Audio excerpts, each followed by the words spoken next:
everyone. Thanks for joining us here. I'm Cory Gritzmacher. I'm the Director of Land Restoration Operations here at the Mequon Nature Preserve in southeastern Wisconsin. A little quick history about our presentation today. It's really the story of the preserve, which is what we refer to as farm to forest. We're in the process of taking 444 acres of land and restoring it back to what it once was back in the 1800s. So it's really a true story of farm to forest. So one of the big missions, we have multiple missions here at the preserve, but one of the ones we're going to focus on today is really our main mission, and that's to restore the land and woods and wetlands of the early 1800s and provide environmental science programs free of charge to local youth, adults, teenagers, high schoolers, college kids, anyone really who wants to join us and learn a little bit more about what we're doing here, learn a little bit more about the environment. Our programming is pretty, I would say, informative, but it's pretty relaxed. We like to have fun what we're doing. We really like to show people that being out in nature is really a fun thing to be and to do. We're close by, you know, the city of Milwaukee. We're on the north side of the city of Milwaukee, where a lot of kids don't get that experience. Sometimes they're afraid to come out in the woods. They ask about bears and tigers and if there's sharks in the water. But we get to be able to share with them that there's nothing to be afraid of, and they can come and get their hands dirty and catch butterflies and tag them and walk in the wetlands and catch frogs, and it's fun and it's enjoyable, and it's something that we want them to see that, so they develop empathy for that and learn to protect that in the future. But our main focus is really our restoration mission that we're going to kind of talk about today.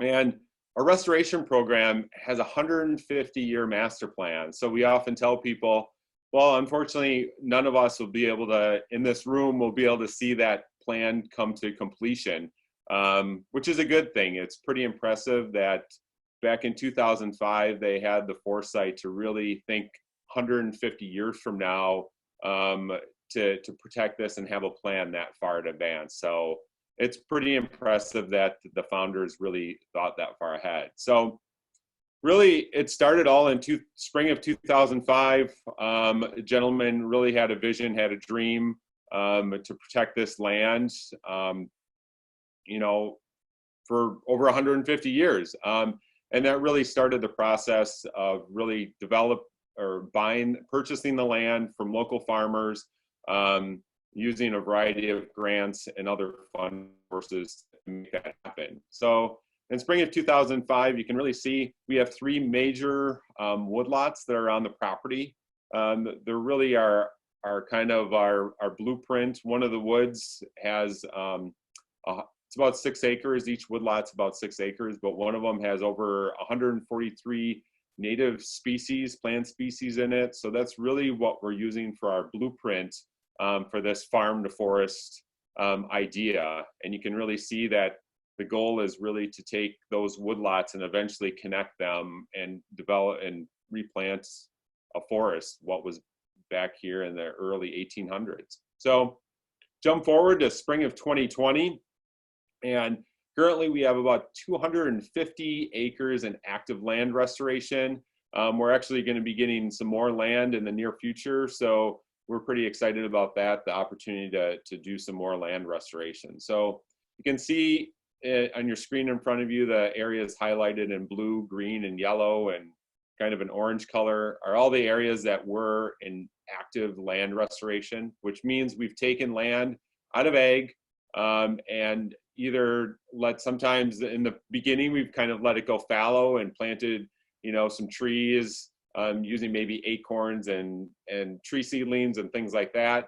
But more recently, we've developed a plan, and we're quite happy with how successful it has been, is really using prairie as a cover crop to get that restoration and kind of a jump start as we're in the process of reforestation. So we've come a long ways in 15 years. You know, on a 150-year plan, that's kind of a small portion of that. So we're pretty excited about what we've been able to accomplish in a short amount of time. That's really important and kind of a thing that we focus on, and why it is so important that we do take that land out of ag and restore it back to its native condition is the property is really unique. They didn't know this when they purchased the property originally, but we have the potential to impact and protect two major watersheds in southeastern Wisconsin. The east end of our property flows into the Milwaukee River, which is about a mile away from us, and the west side of our property flows into the Little Menominee River. Both of these rivers have a huge impact because they both flow into Lake Michigan. And if anyone knows here in the United States, or around the world even, how important our freshwater sources are. So we can have a huge impact, you know, with just this 444 acres that we have here, by just doing this, you know, large scale restoration project, and how we can impact water quality, water filtration, and everything else, flooding during an urban, down in urban areas that are nearby, where the Milwaukee River and Little Menominee River flow through. So we can have a really big impact on this small piece of property for water quality and these watersheds for the future. Here's a real brief snapshot of our restoration work. We do so much more than what's listed on here, but it's kind of the core of what we do. So since 2005, staff and volunteers have planted over 75,000 tree seedlings, large diameter trees, and tree seeds, mainly the tree seeds being acorns. In the beginning, it was really just one staff member. She would come out here with Boy Scout troops and volunteer groups that have collected acorns and actually go out there and forage around in some of these areas that have been taken out of ag and act like squirrels, I guess, was the fun thing to do with the kids, and plant these acorns. Actually finally seeing some of those trees now, you know, 10, 15 years later, popping up through some of that other native vegetation, which is pretty exciting to see how many of those acorns really did survive over those years. So it's been well on its way. We planted over 200 acres of diverse mosaic prairie. And like I said before, really, we're using that mosaic prairie as our cover crop, which is somewhat unique, I think, at least for us here in southeastern Wisconsin. It's part of the reforestation project. You know, typically reforestation project, you know, all you're focusing on is tree planting, tree planting, tree planting. But there's more to it than that. And we're finding out that planting that mosaic prairie as a cover crop has so many tremendous benefits to whether it's the soil health, the water quality, the wildlife population. You know, it's such a great benefit while those trees eventually get established, and eventually over those years, you know, 50 to 100 years, will eventually shade out that prairie, and it'll start to transform into, you know, those native woodlots that we once were here at one point. The other thing we do with that prairie is we collect seed from over 100 species of native plants annually, not only prairie plants, but some other the woodland plants as well. And we use that in our restoration process. It helps save us some money on the budgets. Prairie seed is expensive, as you probably all know.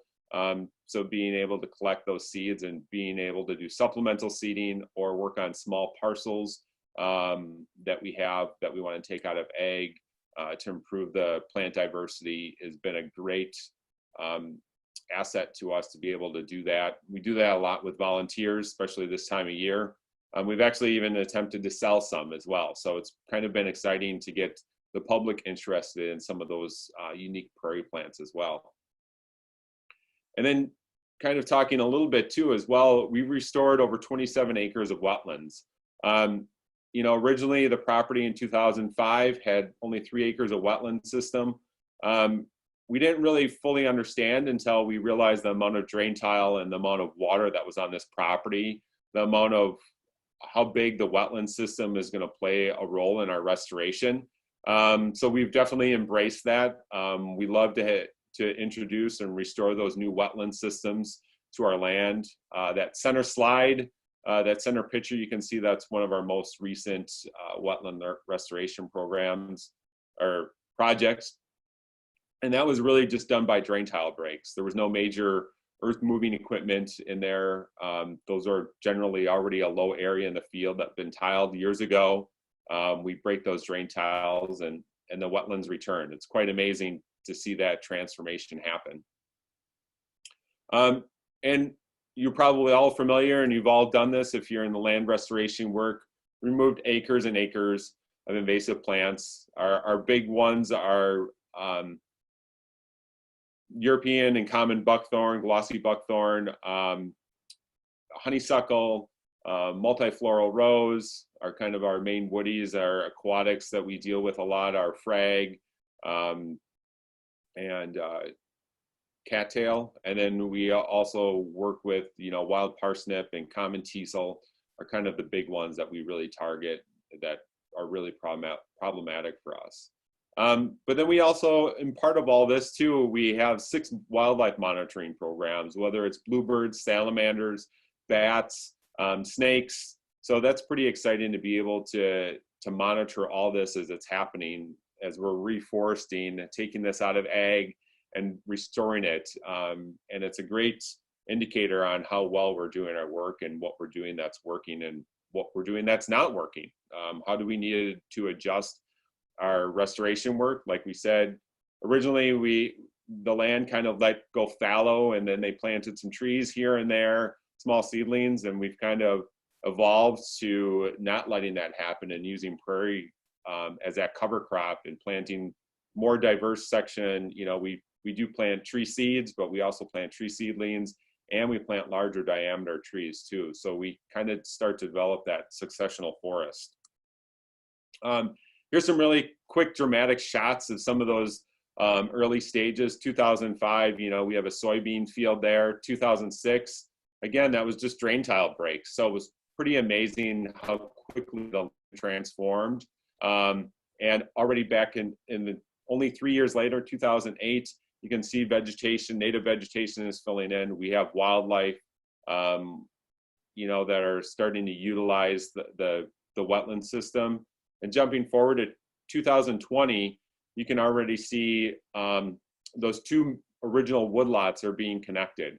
A lot of that is, there's a little bit of invasives in there. We'll start to thin those out. Mainly, I guess, the green ash are in there that we know with the EAB eventually will die off. But there's a tremendous amount of oaks that are starting to pop up through that area and a lot of other desirable natives. So we're really excited to be able to see that 15 years in and how well it's progressing. So restore it and they will come, right?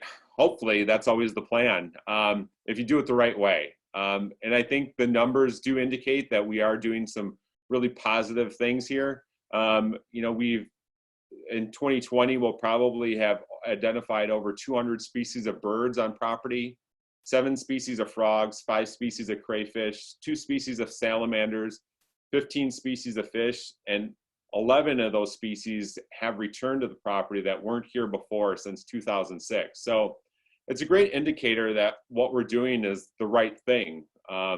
If we saw, those bird species stayed steady and they didn't increase, and we had less species of frogs and less species of crayfish, and, our species of fish were going down instead of going up, we'd have to start looking at what we're doing maybe is not the right thing, and maybe we need to make some adjustments and put pause on our restoration program and think about what we're doing wrong and what we need to improve upon and how we can manage things a little bit better. But so far, our numbers are telling us that we're doing the right thing.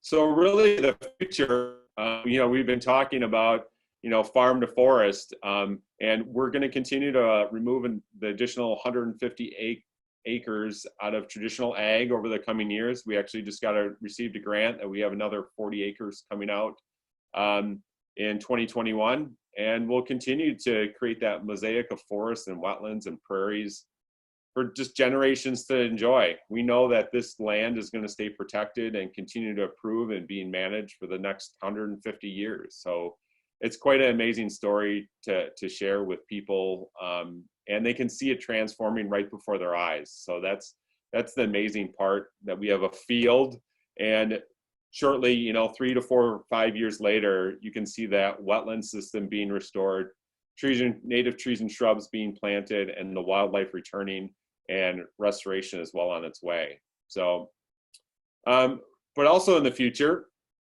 we're actually going to be working with that farming community and developing a more sustainable plan that really integrates some of that farm agricultural practices into restoration practices. So we're really trying to work with that community and really integrate one another, and how we can work together to really continue to do restoration that's great for the environment, great for the land, great for the soils, water, and air quality, but also be able to provide some sort of agricultural crop.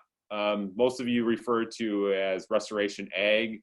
So we're going to be implementing some of those practices here, as we take more land out of ag and be able to, you know, have those two communities and collaborate, work together wonderfully to continue to transform this land into a better version than it was before. So thank you everyone for tuning in. If you have any more questions, definitely my email is at the bottom of the screen.